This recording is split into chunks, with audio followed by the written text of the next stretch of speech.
Emotions were high on the final day of the conference. With a powerful speech and a good idea, Clark deftly averted a threatened walkout by the straight supporters.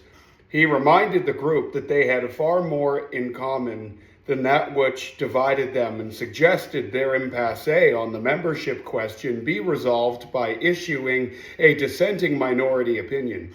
The suggestion was clearly directed at Roberts, as it is a technique often used in Supreme Court decisions. Justice Roberts had in fact written a stunning dissent in the landmark Korematsu v. United States just a year before, arguing that Roosevelt's wartime internment camps for Japanese Americans were unconstitutional. Yeah, they were. In the end, Roberts acquiesced. The straight group remained, and the declaration was completed and signed. Henry Cabot of Massachusetts called it the most remarkable handling of a tense situation he had ever seen. The final Dublin Declaration was a set of 8 resolutions. So I guess the New World Order was planned in New Hampshire. Jeez. 1, that the implications of the atomic bomb are appalling, that upon the basis of evidence before this conference, there is no presently known adequate defense against the bomb, and that there is no time to lose in creating effective international institutions to prevent war by exclusive control of the bomb and other major weapons. 2, that the United Nations Charter, despite the hopes millions of people placed in it, is inadequate and behind the times as a means to promote peace and world order.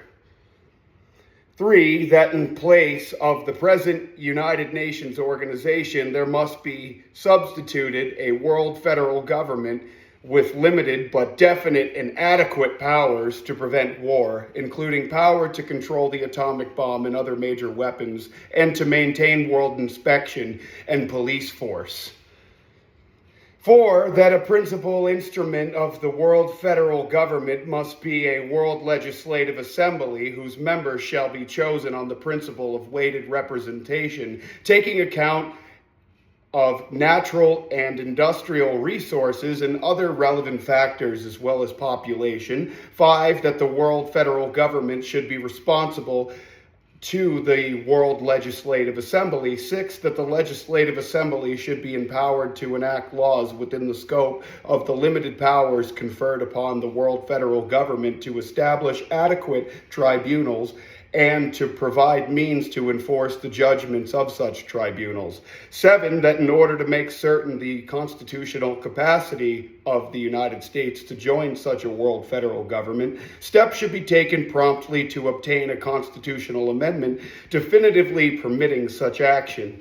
That the American people should urge their government to promote the formulation of the world federal government after consultation with the other members of the United Nations, either by proposing drastic amendments of the present United Nations Charter or by calling a new World Constitutional Convention.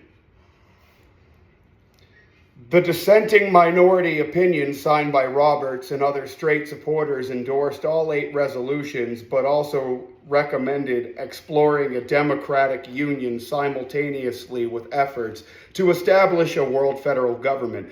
The Dublin Conference got a lot of press, most of it negative. Well, that's good.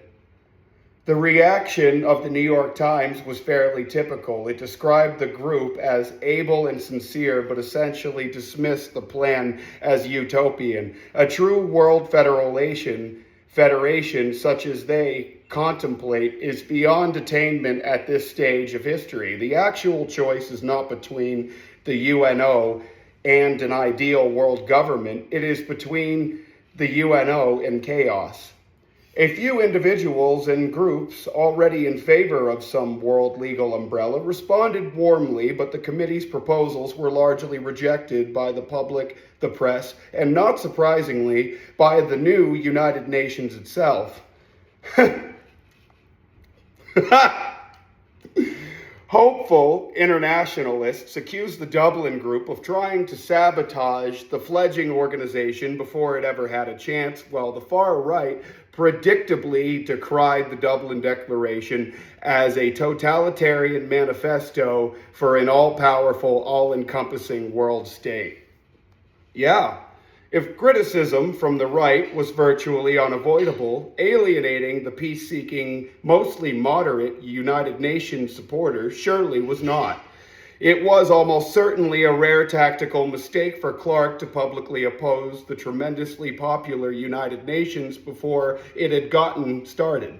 Perhaps handled more diplomatically, his ideas might have gained greater traction. Owen Roberts spoke to this point in a letter to Clark. I perhaps ought to mention that our flat-footed declaration respecting the inadequacy of the United Nations Charter seems to have started more resistance than anything else the conference did. I got a good many repercussions to the general effect that the UNO, United Nations Organization, is all we have, that we worked very hard to get it, and that to start to condemn it before the Assembly and Council have even organized causes a good deal of disappointment and disillusionment. Alan Cranston thought Clark was also wrong in his insistence on the loaded term world government to describe what he sought. And it was a deliberate decision of his to use the term world government to describe his prescription for the world's ills. This was an honest mistake, if there ever was one, for he wanted to describe precisely what he had in mind, and he concluded no other term would do so. But those two words meant to many others who never bothered to read Clark's detailed explanations something quite different from what they meant to him. They aroused visions of a vast superior state interfering in national and community affairs and in the private lives of everyone, something Clark most assuredly wanted to prevent, not provoke. Well, he forever sought to make clear what he was advocating in the world institutions he envisaged was, in the words of the Dublin Declaration, closely defined and limited powers, restricted to those matters plainly and directly related to war prevention. What a load of shit. Undeterred, Clark organized another conference to be held just 3 months later, this time on the lovely and historic Princeton campus. It was a fitting location. In 1777, George Washington had driven the British Army from Princeton's Nassau Hall, and from March to November 1783, Princeton served as the U.S. capital, with the Continental Congress holding its spring and fall sessions there. Those early Americans could hardly have foreseen that in the middle of a tumultuous 20th century, 60 modern-day patriots would gather in the very same spot to discuss and debate the next logical evolution of government. A surprised visitor to the Princeton conference was Albert Einstein. Oy vey, here we go. Who was then in residence at the Princeton Institute for Advanced Studies. Clark learned of Einstein's interest by way of folded note handed to Clark as he presided over an early session. It surely created a stir when Clark, reading aloud from the note, announced the great scientist wished to join their conference.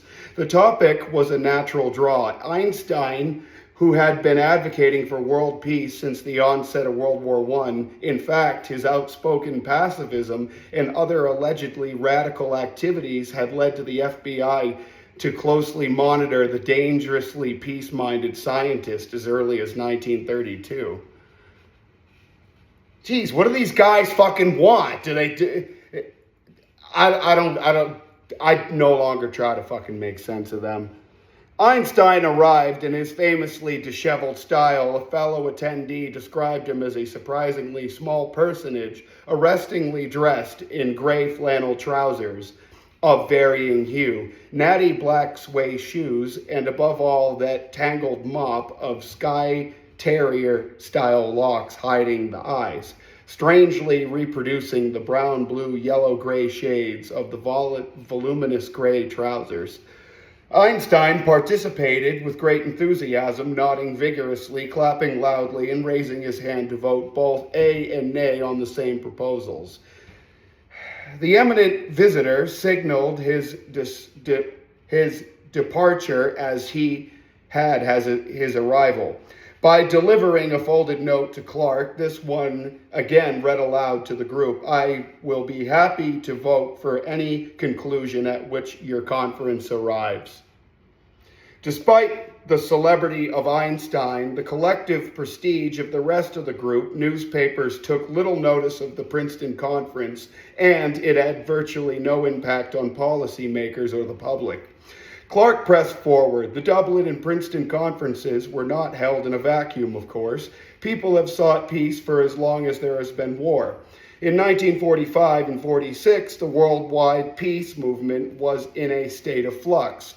Organized peace groups that had flourished after the First World War found themselves steamrolled by the seeming inevitability of the Second War just 20 years later.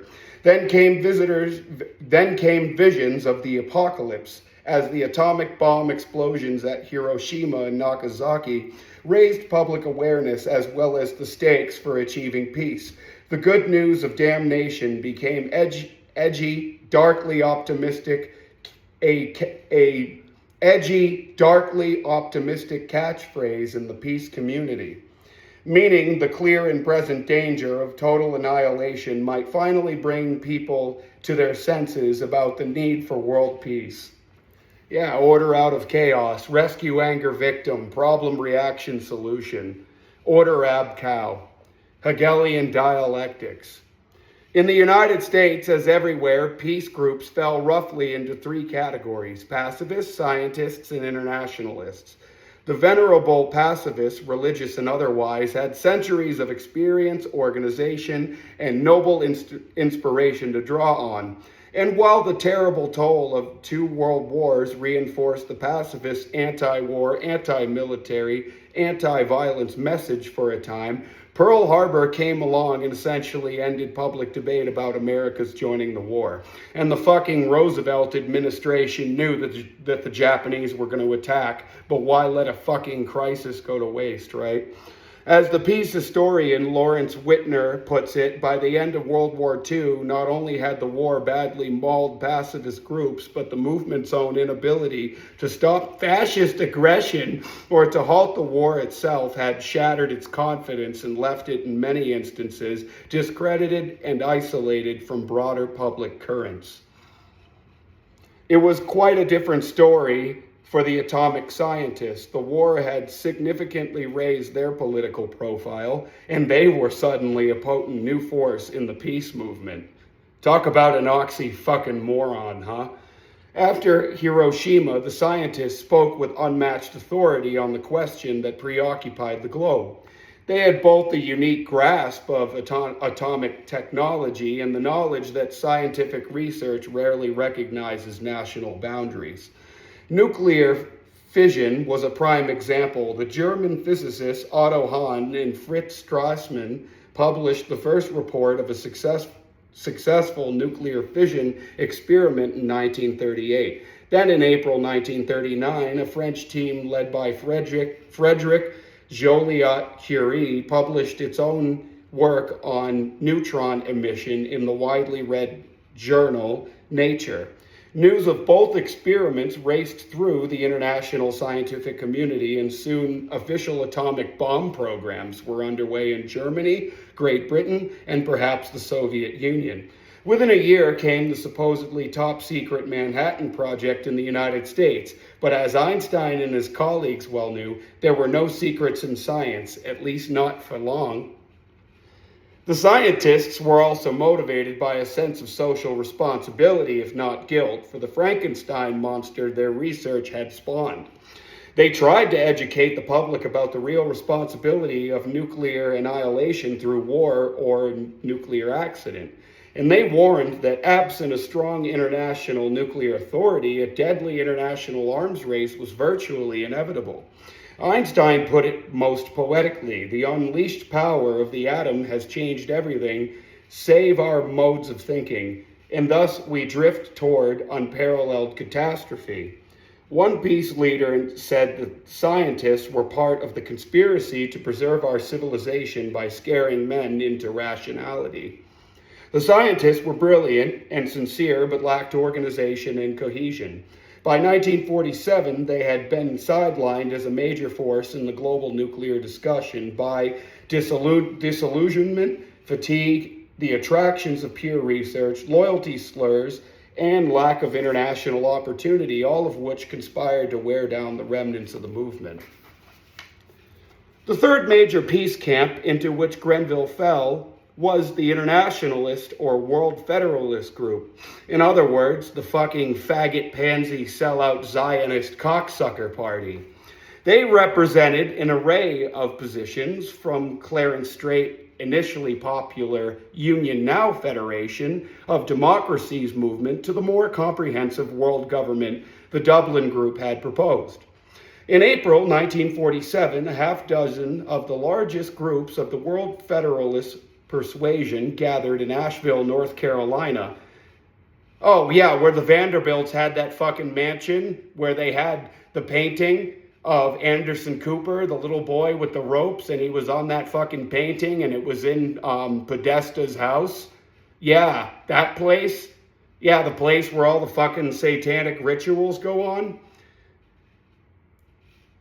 In April 1947, a half dozen of the largest groups of the World Federalist persuasion gathered in Asheville, North Carolina to create an umbrella organization, the United World Federalists for World Government. Grenville Clark was by this time considered a background eminence in World Federalist circles. He offered support and guidance to the Asheville Conference organizers, but he did not attend or actually meet, and declined to be the group's frontman.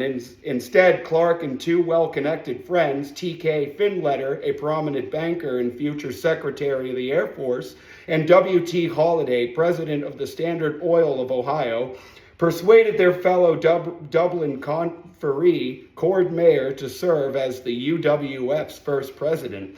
The older men assured Mayer that they would serve as vice presidents and help with any necessary fundraising. Mayer accepted and later remembered having been impressed that these older men of stature and wide practical experience shared my concerns and my belief that something could be done to avert a worldwide arms race, which persuaded me to take an active part in the growing national debate. It was an unusual move for the establishment-born and bred Mayer, who had been groomed for a dignified post-war career in the diplomatic service. But as he later explained, my reason for making such an abrupt change in my career was a conviction that the United States, through its atomic monopoly, had for a brief period the opportunity to lead the world toward effective international control of the bomb. I was not optimistic, but it seemed to me that if there was once a chance in 100, it was worth taking in view of the consequences of an unrestricted competition between national states for more and bigger nuclear weapons. We acknowledged that Marxist ideology and the totalitarian structure of the Soviet state would make it enormously difficult for the Soviet leaders to accept international inspection and control, but we argued that, faced with the alternative of a nuclear arms race and mutually destructive war, they might accept. Mayer was an inspired choice and an impressive early leader for the UWF, but Clark had another reason for demurring from a more active role in 1947. He was not completely convinced that combining so many individual groups into one entity was a good idea. The inevitable compromises necessary to create one big tent risked diluting the organization's platform into irrelevance. And he knew from experience that smaller independent groups could far more easily take vigorous action than big bureaucratic ones. From a more personal standpoint, he was also coming to realize, as one historian put it, This business of moving the U.S. government toward a policy of world government was much harder than moving it toward a policy of traditional defense, as in his old Plattsburgh and Selective Service Act days. Yeah, because Americans don't like to get fucked up the ass constitutionally. This was going to be a long slog, of course. A pacing would be important. As Clark wrote to his Dublin follow-up group, I am impressed with how slowly the thing develops. The moral is, I think, that the advocates of world government ought to be prepared to go through with their efforts over quite a long period and not strike so fast a pace that they get tired and can't put on a spurt at the critical moment. Adjusting his own pace as well as his tactics, Clark stepped back from the larger movement and went back to doing what he did best, quietly, doggedly influencing national and world events from behind the scenes. Yeah, no fucking thank you. You did enough, asshole.